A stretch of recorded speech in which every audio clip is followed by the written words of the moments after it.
At times, Star Citizen can be as much video art as it is a playable game, and as you crank up the resolution, it just looks better and better. To that end, and after some fairly expensive hardware upgrades, you can now enjoy that Star Citizen goodness on this channel in 4K. And what better way to celebrate that high-resolution Star Citizen goodness than to revisit some of the places in Star Citizen that have been showcased by the channel over the past few months. To keep this video a sensible length, we'll not dwell too long in each place, but each location visited in this video has its own spotlight available should you wish to delve deeper. I'm Forrester, and my channel is all about sharing videos just like this one, so if you're interested in following for this kind of Star Citizen content, you might consider subscribing to the channel. And if you're already subscribed, well, I invite you to sit back as we traverse the Stanton system in search of some of those intriguing places. Your journey starts today around the incredible planet of Microtech, and given how incredible this place can look, you may not be surprised to know that this planet is the most heavily featured in the Location Spotlight series. The Rayari Deltana research outpost has changed a little since it was last showcased on the channel, but still looks incredible. Nestled in and amongst the mountains with tall trees all around, it's a great biome to visit. And that's especially true during a sunrise or sunset, where the long shadows and warm orange light draw up a fantastic scene. Also on Microtech is the Point Wain shelter. Whilst this one feels a little higher in altitude and is almost always bombarded by the wind, it's another truly spectacular location. With snowy hills all around, scattered fir trees, not to mention plenty of snow, it can make for a really great visit. And talking of snowy vistas, on the other side of Microtech is Shubin Mining Facility 018. You'll catch many of the same features, but with a much wider landing platform and wide open plateaus. It's also not too far to travel to some of the greener biomes on Microtech. One such greener biome is at the Calhoun Pass Emergency Shelter. This is one of those great locations for showcasing what Star Citizen can really look like. Green trees surround the shelter, and the large rocky plateau overlooking it makes for a great place to land larger spacecraft.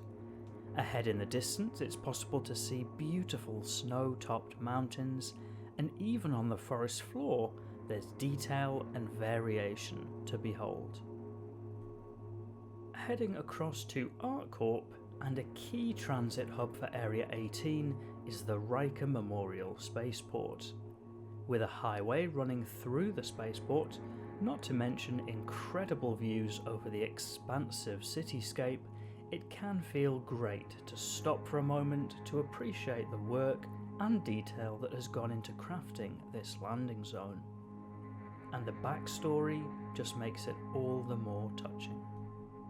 One of the most recent places to be shared on the channel was the Humboldt Mines on Lyria. Although you might have to work hard to land, the intriguing trade location in a dell amongst mountains is fantastic to behold. Not to mention the awe-inspiring views of hills and peaks that surround and dominate the skyline. If you're looking for somewhere a bit different for your next cargo hop, it might be worth your consideration. As might be pressing that like button on this video if you're enjoying it so far. As for this next location, there's no quantum marker for it, so you really need to know where to look. But once you find your way to Shady Glen Farms on Walla, you'll find a bit of a hidden gem. Aside from the impossible agriculture beside the building itself, the green crystal formations nearby make for something beautifully alien. Floating across to Hurston, and if you're looking for the only place on this list where you can see water, then feast your eyes on Hurston Dynamics Edmond Outpost. Whilst not as traditionally beautiful as some of the other places on the ticket for today, Hurston Edmond is a really interesting place to visit.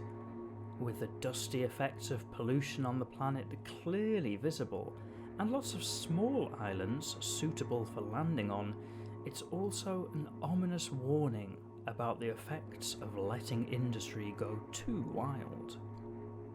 Nearby on the moon of Ita is Hurston Dynamics Woodruff. It's another that makes our list as a great trade location, and is set on a gravelly plateau with hills and mountains visible further out. With a greeny brown hue to the moon, Woodruff has that alien feel to it, whilst at the same time not feeling too extraterrestrial. Heading across to Crusader, and sadly no, it's not Horizon time just yet, but the crashed Javelin in Daymar is still worth a visit. Since the location spotlight video for this intriguing place, it's come to light that this was the UEES Flyssa, so there's a little background information out there now. But you might be one of the many who is inevitably charmed and awestruck by the sheer size of this gargantuan wreck. Plus, the fact that the ship is half buried in sand helps make you feel like you're unearthing history in the future history. Also on Daymar is ArcCorp Mining Area 141. This is a great trading location at the foot of a large hill, and with a handy sized landing pad for even the largest of cargo haulers. The contrasting mix of sand and rocks with the harsh desert sun makes this a staple part of the trade route for many a pilot. And then there's the first place that was ever subject of a location spotlight on this channel, Port Olisar. For many a pilot, their first experience of the Star Citizen persistent universe, and for many more, the one constant in a sea of change. Port Olisar remains an incredibly detailed location and a fitting place to end today's video. But don't feel that you have to end your viewing. All of the locations shown on this video have their own dedicated video on this channel, and if you'd like to see more videos like this in the future, be sure to hit that subscribe button to know when new videos go live. As ever, thank you for watching.